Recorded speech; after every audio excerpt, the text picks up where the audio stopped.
Peristiwa ini terjadi di tahun 2002. Untuk bulan dan tanggalnya sebenarnya aku sudah tidak ingat lagi. Tapi yang jelas kejadian tersebut beberapa hari setelah Hari Raya Idul Adha. Aku memiliki dua orang teman. Yang pertama namanya Rahmat, tapi lebih sering dipanggil dengan sapaan Kampret. Dia berasal dari Karanganyar, Jawa Tengah. Dan yang kedua adalah Surono, pemuda berasal dari Tegaldowo, daerah Rembang. Pertemanan kami ini berawal dari sebuah pekerjaan di Malinau, Kalimantan Utara. Hampir setengah tahun suka duka kami lewati bersama karena kebetulan kami bertiga ini tinggal dalam satu mes. Sebagaimana para perantau pada umumnya, rasa senasib sepenanggungan membuat kami sudah selayaknya saudara. Karena kontrak kerjaku dan Surono habis, kami berkesempatan pulang kampung. Meski sebenarnya ada tawaran untuk kembali, itu tawaran terbuka lebar. Namun kami sepakat untuk tidak balik lagi. Selang 2-3 minggu, Kampret pun menyusul pulang karena selesai juga kontraknya. Karena sudah janji sebelumnya, ketika pulang, Kampret akan mampir dulu ke rumahku ke daerah Tuban. Setelah sehari di rumah, kemudian aku diajak ke rumahnya di daerah Karanganyar. Setelah 1-2 hari kemudian, kita berencana untuk ke rumahnya Surono di daerah Gunem dan Rembang. Dengan berboncengan motor dari Solo, aku dan Kampret menyusuri jalan lenggang bertepikan hutan menuju Tegaldowo. Aku dan Kampret sama sekali tidak paham daerah itu. Sama-sama baru sekali, mungkin kalau dari Tuban, aku agak sedikit paham. Kita mulai memasuki hutan. Agak terasa aneh, nampak temaram karena tingginya pohon-pohon jati berukuran 5 pelukan orang dewasa. Ditambah jalanan yang berkelok-kelok, ditambah jalan tersebut memang tidak terlalu lebar, hanya selebar truk saja. Ya mungkin emang itu jalanan khas hutan jati. Di sana tak ada rumah hampir sepanjang 5 km. Aku ingat, waktu kecil pernah diajak bapak ke Randu Blatung via Blora. 20 km hutan jati perawan. Rumah yang aku temui hanya rumah panggung khas polisi hutan, yang lain sama sekali tidak ada. Keadaan yang aku lewati hampir sama persis. Untungnya, aku dan Kampret sudah sempat mampir makan bakso di pertigaan stasiun Jempol. Jadi kita tidak terlalu kelaparan, ya walaupun perut sudah mengeluarkan status siaga merah. Oh gak sampai-sampai ya, keluh Kampret kepadaku. Merasa penat di pantatnya sejak pagi dari Solo menuju lokasi. Sebentar lagi sampai mungkin, ucapku untuk menghiburnya. Jangan-jangan petunjuknya Surono salah, serunya agak dongkol. Ya enggak lah, benar arahnya ke sini, jawabku seperti itu. Kampret nampak tidak puas dengan jawabanku, tapi dia tidak membantah. Kamu ngerasa nggak keadaan kerasa makin mistis ya? Sejak kita masuk ke belokan di pertigaan pos polisi hutan tadi, ujarnya mulai memecah keheningan. Perasaanku rasanya nggak karuan sejak masuk melintas portal tadi, ujar Kampret. Maksudmu pertigaan yang ada palang pemeriksaan dan ada polisi tidurnya itu? Iya betul, sahutnya. Memang kayaknya dikasih palang itu supaya truk yang nggak ada izin nggak boleh masuk. Ucapku beralasan agar tidak terpancing perasaan mistis. Meski adukku sendiri merasakan hal seperti itu. Coba lu, kau nalar saja. Masa 10 kilo nggak ada rumah sama sekali. Hutan terus, pohon jatinya besar-besar. Gak lazim loh gak ada di Jawa seperti ini. Kalau misalnya di Malinau ya aku percaya. Setauku kalau di Jawa paling satu cuma 2 yang besar-besar kayak gini. Tapi ini banyak yang besar-besarnya. Komentar Kampret yang penasaran. Tapi aku nggak mau mengiyakan Kampret. Meski akalku merasa mengiyakan ketidaknalarannya itu. Lah ya wajar saja toh, kita masuk hutan lindung, hutan larangan. Sehingga hutannya pasti perawan. Ya pernah hutannya nggak pernah dijamah orang. Jangan berpikir aneh-aneh lah. Yang penting sekarang kita cepat sampai aja. Ucapku untuk mengusir pikiran aneh kami berdua. Atau hutan larangan malah menggelitik pikiranku. Jangan-jangan hutan larangan itu maksudnya orang tidak boleh masuk ke situ. Karena tempat itu sudah dihuni sebangsa jin atau makhluk halus untuk tetap hidup damai seiring dengan perluasan lahan huni dan lahan usaha manusia seperti pertanian dan lain-lain. Mengingat itu, aku malah jadi bergidik. Gak, pergi. Aku coba mengusir rasa ketakutanku. Kayaknya kita sudah masuk area perkampungan. Tuh, lihat dah, ada ladang, ada sawah, seru Kampret menunjuk dari kejauhan. Memang terasa kami sudah keluar dari hutan. Pohon-pohon tidak lagi banyak. Bahkan di sisi lain aku melihat hamparan pesawahan yang subur. Selang beberapa waktu kami sudah memasuki perkampungan. Matahari memang sudah turun mendekati peranduannya. Hari telah mendekati petang. Beberapa penduduk menyempatkan keluar rumah menyalakan uplik untuk penerangan di luar. Rumah-rumah yang ada sangat sederhana, seperti rumah pedesaan, rumah gebyok, rumah papan untuk rumah utama gapitan gelap, yang memang ada kulit jati untuk bagian belakangnya. Di sana tampak teratur, rapih dan bersih. Aku mendekati seorang bapak yang kebetulan melintas. "Selamat sore, Pak. Maaf, ke Guna masih jauh nggak ya, Pak?" tanyaku. Bapak itu kelihatan bingung. "Maaf, Kisana, aku tidak tahu. Aku tidak pernah meninggalkan kampung ini. Coba saja tanya Ki Ageng. Maaf, saya duluan ya. Rumah Ki Ageng itu yang paling besar, yang ada pendoponya," sambil menunjuk dengan jempolnya. Sebutan Ki Ageng membuat aku dan kampret penasaran. Kayaknya desa ini terisolir ya, sampai sebutannya masih menggunakan istilah lama, seperti zaman Kesultanan Jawa dulu, komentar kampret seperti itu. Ya mungkin mereka masih terikat tradisi kayak suku Baduy di Banten, atau mirip orang Samin di Kelapa Dhuwur, impuhku. Segera aku tarik kampret menuju pendopoan Ki Ageng yang tidak terlalu jauh dari jalan tempat kami bertanya. "Pulo nuwun, pulo nuwun," seruku dalam bahasa Jawa yang artinya permisi. "Mangga di sana." Bersamaan itu muncul seorang tua gagah dari dalam rumah sambil tersenyum. "Jadul dung, tumben ada tamu dari kota. Sudi mampirkah ke rumahku? Mangga lenggang," katanya. "Terima kasih Ki," saut kita berdua. "Ada apa malam-malam kesini Ki sana?" tanyanya. "Begini Ki, kita dari Solo mau ke Tegaldowo Guna. Menurut petunjuk teman kami sudah benar jalurnya. Tapi kok nggak sampai-sampai ya? Mungkin Ki Ageng bisa menunjukkan jalan kepada kami." Jawabku menjelaskan sekaligus bertanya. Kemudian Ki Ageng menjawab, "Ki sana, sebetulnya Tegaldowo sudah dekat. Tapi ini sudah malam. Ki sana berdua masih harus melewati satu bagian hutan lagi. Saya khawatir Ki sana tersesat, terus malah tidak sampai ke tujuan." "Tapi Ki, kami malam ini harus sampai. Sudah janji Ki, gak enak Ki," ucapku. "Iya Ki, kita harus sampai malam ini," imbu kampret. Wah, saya nggak yakin kalau malam ini bisa sampai kalau diteruskan. Hutan ini masih perawan, yang lewat harus izin perhutani. Di sana lihat toh, pohon-pohonnya besar. Saya di sini sudah tinggal lama, dan saya menyarankan Ki sana untuk tinggal menginap di sini. Terlalu berbahaya Ki sana. Masih banyak binatang liar yang berkeliaran di malam hari. Menginap saja di sini. Di sini terbuka untuk Ki sana berdua, kata Ki Ageng mendesak kami berdua untuk tinggal menginap di sana. Dalam keadaan bimbang, kami berdua berembuk, tinggal atau tidak. Akhirnya kami mengambil kesepakatan untuk tinggal. Sebenarnya aku lebih senang untuk melanjutkan perjalanan. Tapi kampret sudah kecapean selama perjalanan, dan dia beralaskan besok akan sampai juga di Tegaldowo. Pagi-pagi kalau perlu kita harus berangkat. "Bagaimana Ki sana? Jadi menginap?" tanya Ki Ageng. "Maaf Ki, akhirnya kita terpaksa merepotkan, ya barang semalam saja. Ya kalau boleh malam ini kita menginap." "Baik kalau begitu, kita makan dulu ya Ki sana. Pasti Ki sana belum makan malam," ajak Ki Ageng tersenyum. "Iya memang belum Ki," jawab kami malu-malu. "Makanan sederhana ya Ki sana. Kita makan singkong rebus. Ya maklum, petani ya punyanya cuma hasil bumi," jawab Ki Ageng ringan. "Gak apa-apa Ki, kami malah senang loh makan sederhana dari hasil kebun sendiri. Gak perlu beli," aku menimpalinya. "Sebentar ya Ki sana. Nye, tolong sediakan singkong rebus. Yang tadi kita rebus ya. Tamu kita perlu makan malam," seru Ki Ageng kepada istrinya. "Iya Ki, ini sudah disiapkan," terdengar suara merdu dan bening dari dalam rumah. Keluarlah perempuan parubaya, masih nampak guratan kecantikan dalam dirinya.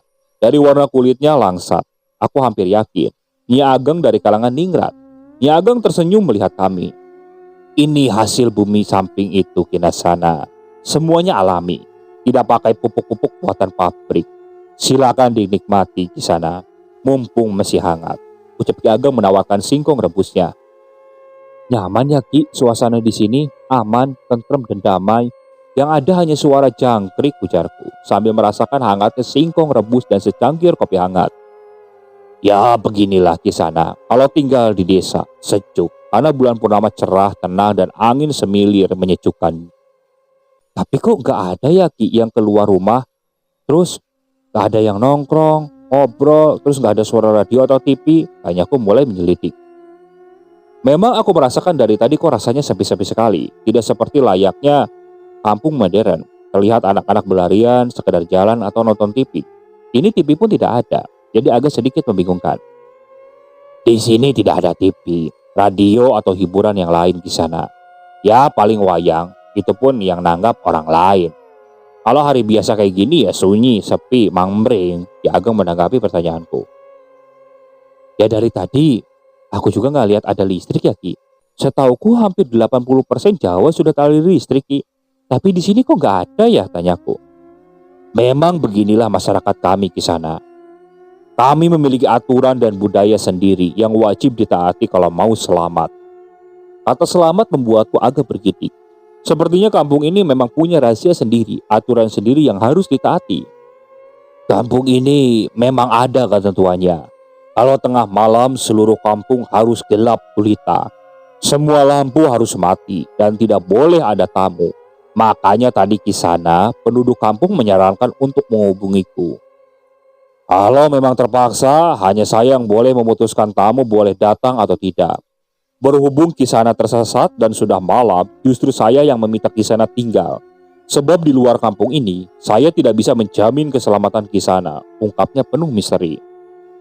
Karena Kisana bukan penduduk asli dari sini, Kisana saya beri tempat khusus.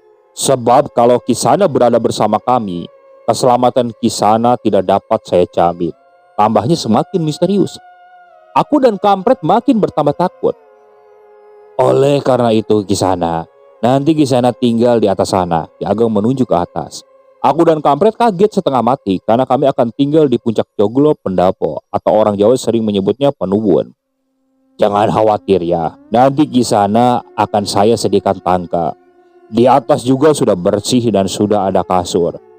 Tadi, mata batin saya sudah merasakan bakal ada tamu. Jadi saya sudah bersihkan, katanya menepis kekhawatiran saya. Apapun yang terjadi di bawah sini, jangan takut. Jangan khawatir dan jangan berteriak atau menangis. Diam saja. Dan saran saya yang terakhir, nanti waktu mau tidur, tolong tangganya ditarik saja ke atas dan tutup lubang pintunya. Ada apa toh Ki Ageng kok kayaknya misterius gitu, tanyaku. Gak apa-apa, pokoknya tenang dan lihat sendiri. Kisana bisa lihat dari sela-sela papan di atas. Kisana juga bisa melihat luar lewat sela-sela genting Penuwun itu. Pokoknya ini sangat istimewa untuk Kisana. Dan bisa dijadikan pengalaman hidup. Yang penting ikuti saja nasihat saya. Sebagai kepala dusun yang mengizinkan Kisana berdua melihat keistimewaan kampung kami. Paham? Tegas Ki Ageng penuh penekanan. Paham Ki, kami akan lakukan nasihat Ki Ageng, jawab kami berdua. Nah, ini sudah waktunya naik ke kamar atas. Lampu akan segera saya matikan. Ingat, apapun yang terjadi, jangan takut. Lihat baik-baik, jadikan suatu pengalaman berharga. Imbuh Ki Ageng. Segera Ki Ageng mengambil tangga bambu dan mempersilahkan kami naik ke Penuwun. Ki Ageng membantu membawakan uplik untuk penerangan kami sementara. Nanti kalau saya matikan lampu pendopo uplik ini dimatikan ya. Jangan lupa, ucap Ki Ageng. Ki Ageng pun telah turun. Tangga juga sudah aku tarik. Kampret menutup papan kayu tempat kami masuk tadi. Beberapa waktu aku melihat beberapa orang keluar rumah. Mereka mulai mematikan uplik. Demikian juga dengan Ki Ageng. Pret, matiin upliknya, bisikku. Kampret bersingut, mendekati uplik lalu meniupnya. Keadaan gelap gulita, tapi mataku mulai terbiasa. Ditambah lagi ada sinar rembulan menembus di sela-sela genting Penuwun. Aku mulai terbiasa melihat pendopo dari pantulan sinar bulan yang purnama itu. Aku baru tahu kalau malam ini adalah purnama penuh. Dari kejauhan, aku mendengar gendingan mengalun dengan merdu, seolah-olah ada orang punya gawe atau punya hajatan. Sahdu menyentuh mengingatkan aku pada mendiang kakekku yang setiap malam menyalakan radio mendengarkan wayang. Sepertinya jiwaku mulai merasakan ada sebuah fenomena lain yang tidak lazim. Ada hawa mistis yang merebak seiring dengan angin malam yang menusuk khas hawa hutan jati yang masih perawan. beriringan dengan bau bunga jati yang mulai berjatuhan di terpa angin malam. Sangat khas dan tidak terlupakan. Demikian juga dengan perasaan kampret. Dia lebih lagi bercampur aduk antara takut, khawatir, merinding, dan tertekan. Ia merasakan bahwa dirinya merasa di alam lain yang penuh misteri. Setiap kali ia menarik napas, terasa gemuruh di telingaku, seakan turut merasakan gejolak batinnya. Dalam kilasan bulan purnama yang kian sempurna terangnya, menunjukkan bahwa waktu hampir tengah malam. Aku melihat Ki Ageng keluar rumah bersama Nyi Ageng. Meski agak remang temaram, aku melihat jelas dalam sorotan cahaya rembulan. Aku lihat juga para penduduk kampung mulai keluar rumah bersama istri dan anak-anak mereka. Mereka berkumpul di tanah lapang yang tak jauh dari pendopo. Gending Jawa berkumandang makin jelas, meski tak jelas dari mana asalnya.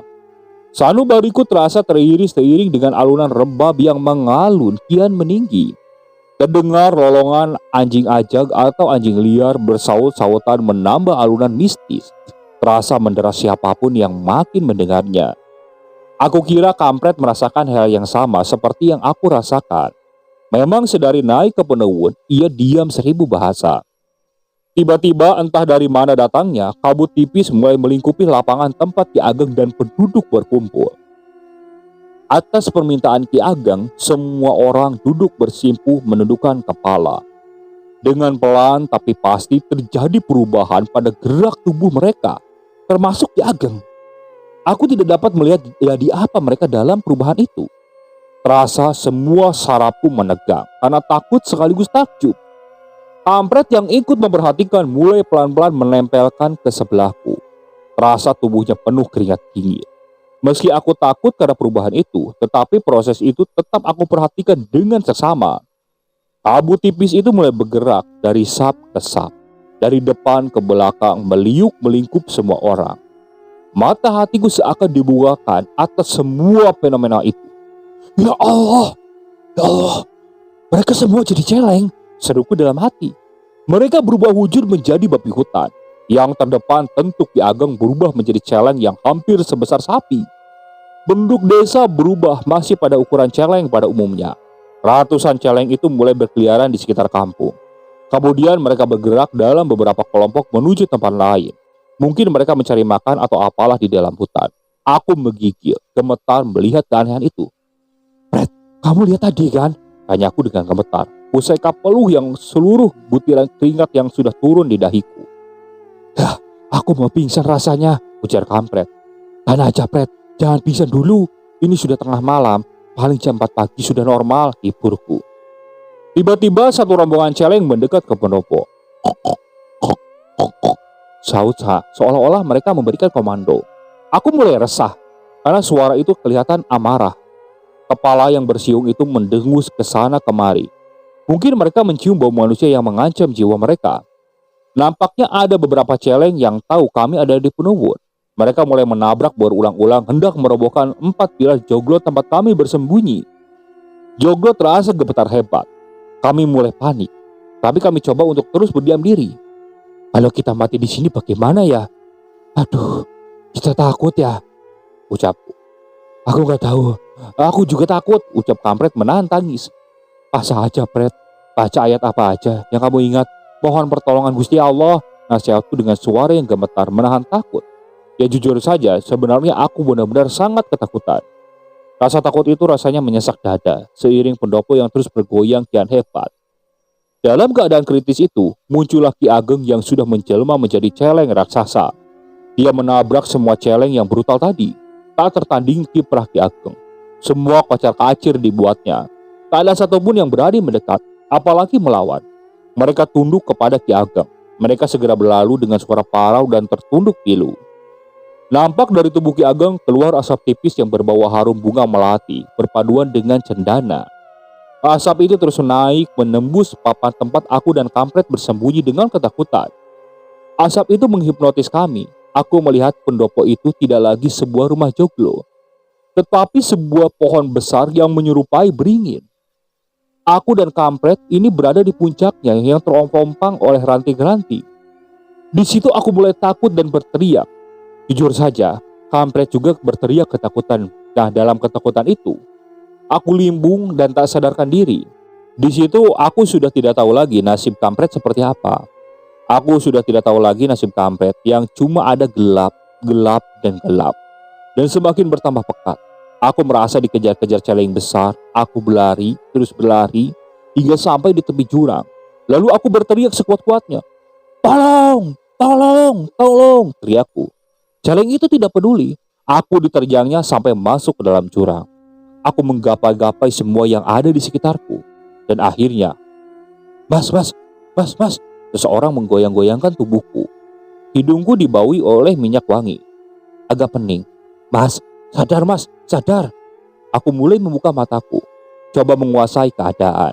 Selain minyak wangi, aku mencium aroma menyenmadu.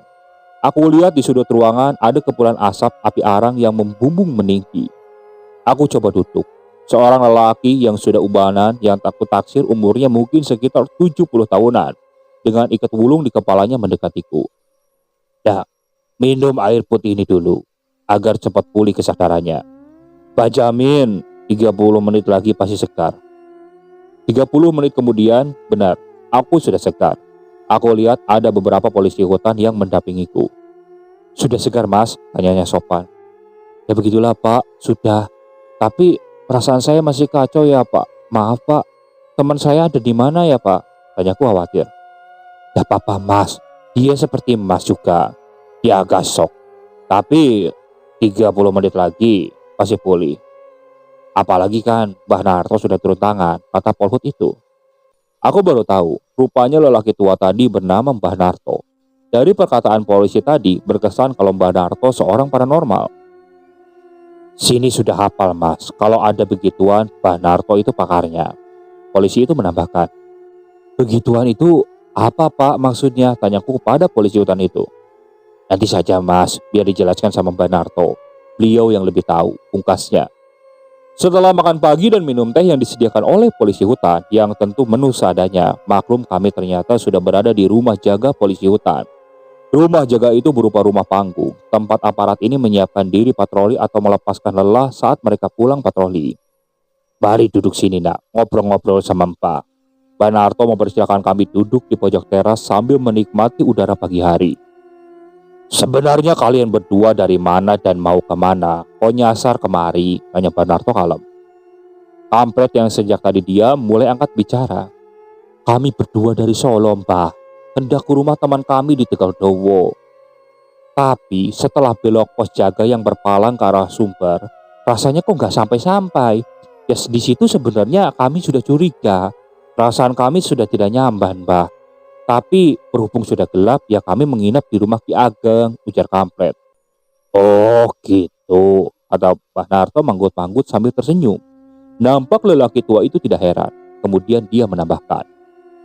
Sebenarnya hutan setelah pos jaga itu memang hutan lindung.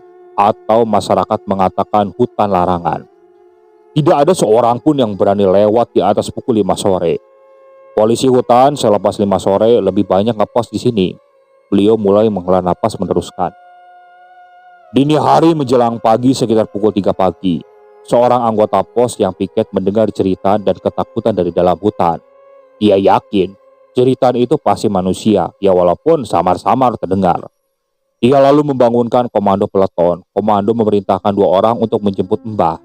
Ya, rumah Mbah memang tidak jauh dari tempat ini, paling 500 meteran. Secara spiritual, Abah hafal daerah sini.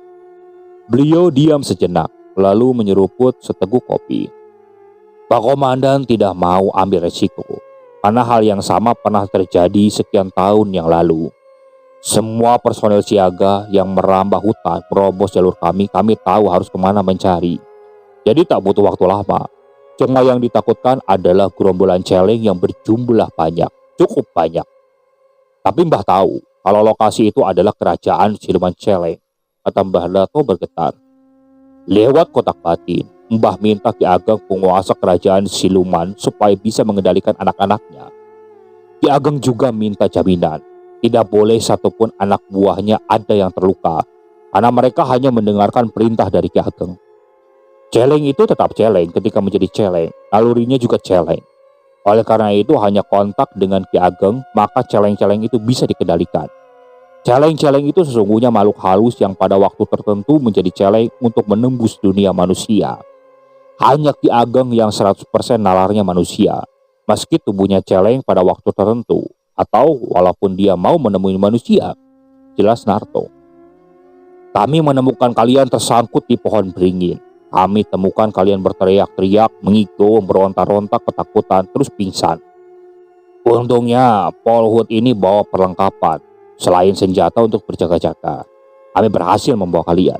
Ya tapi maaf nah, motornya baru nanti siang kita upayakan untuk bawa ke sini. Mbah minta kalian ikut ya, jangan takut. Mbah nanti akan ikut menyertai, ujar Mbah Narto. Siang itu nampak segerombolan kecil bergerak menyusuri jalan setapak menembus hutan. Aku dan Kampret sebetulnya was-was. Tapi sebagaimana janji Mbah Narto, aku yakin kalau lelaki tua ini mampu mengatasi segala kemungkinan yang bakal terjadi. Hingga kami tiba di suatu tempat, agak lapang di tengah rimbun pepohonan. Ada satu pohon yang menakjubkan di tengah ukuran lapangan kecil itu.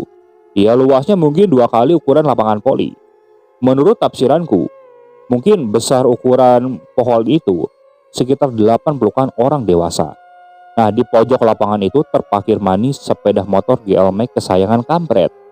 Kampret menggeleng-geleng kepala. Bagaimana aku bisa naik motor sampai ke sini? Jalannya aja nggak rata.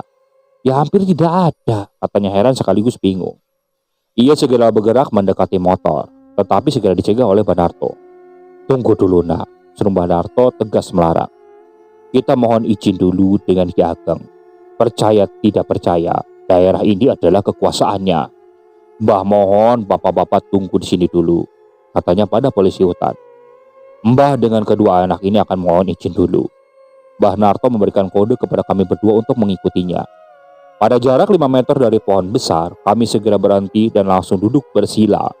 Mbah Narto menyilangkan tangannya di dada. Sambil mendekat, ia terus berkomat pamit. Tiba-tiba entah dari mana, tampak bayang-bayang Ki Ageng berdiri di bawah pohon itu. Anakku berdua, aku mengizinkan kalian mengambil motor itu. Tapi ingat, jangan merusak apapun di daerah kekuasaanku, kata Ki Ageng berbisik di telingaku, seiring dengan terpaan angin sepoi-sepoi. Ingatlah bahwa pengalaman itu sangat berarti dan mengandung pengertian. Meski kamu dan aku berbeda alam, tapi masing-masing perlu tempat untuk hidup. Katakan kepada semua orang bahwa aku dan kaumku tidak mau diusik.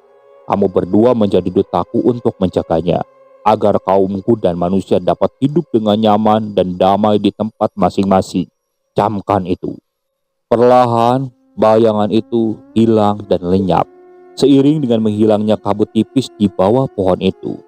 Kami terpaksa memikul bergantian membawa motor ke pos polisi hutan. Meski lelah, tapi pelajaran yang didapat amatlah besar. Aku berjanji secara pribadi, berkomitmen untuk ikut terlibat dalam melestarikan hutan. Bukan semata-mata karena pengalaman mistis itu, tetapi juga karena kesadaran pentingnya hutan sebagai paru-paru dunia dan lingkungan hidup. Masih terdengar di telingaku suara Ki Ageng. Camkan, camkan, camkan. Seiring kami meninggalkan tempat tersebut. Aku berdoa memohon petunjuk yang kuasa. Kiranya pengalaman itu berarti bagiku untuk membangun hidupku di kemudian hari. Bagaimanapun, semua makhluk hidup mempunyai tempat untuk hidup dengan damai. Oke, sekian untuk cerita kali ini. Saya mohon maaf apabila masih banyak kekurangan dalam pembawaan ceritanya. Saya ucapkan banyak terima kasih kepada para penonton yang masih setia mengikuti cerita dari channel Keramat Horor ini. Semoga kalian selalu diberikan kesehatan, dilancarkan rezekinya, dan dijauhkan dari musibah. Terus ikuti cerita yang dibawakan oleh channel Keramat Horor ini. Assalamualaikum warahmatullahi wabarakatuh.